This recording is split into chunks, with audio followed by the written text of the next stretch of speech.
Hedefi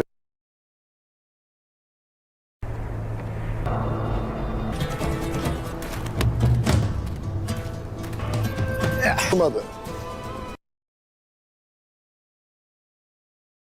Usman खुद को दो दीवारों के अंदर बंद होता देखते हैं और जब वो एक दीवार की तरफ जाते हैं तो वो भी बंद हो जाती है और दूसरी तरफ जाते हैं वो भी बंद हो जाती है। जब वो दीवार को तोड़ने की कोशिश करते हैं तो आग उस पर हमला कर देती है और इसी खौफ से उनकी आंख खुल जाती है। वो बहुत परेशानी के आलम में बाहर आते हैं और तरगत को सारा मामला बताते हैं और जहाँ जुबैर डूब रहा था वहाँ ही असलम अपनी साजिशों में मसरूफ था। उसे कोई तरस नहीं आ रहा था। मेरे चैनल के साथ जुड़े रहिए, लाइक और सब्सक्राइब करें।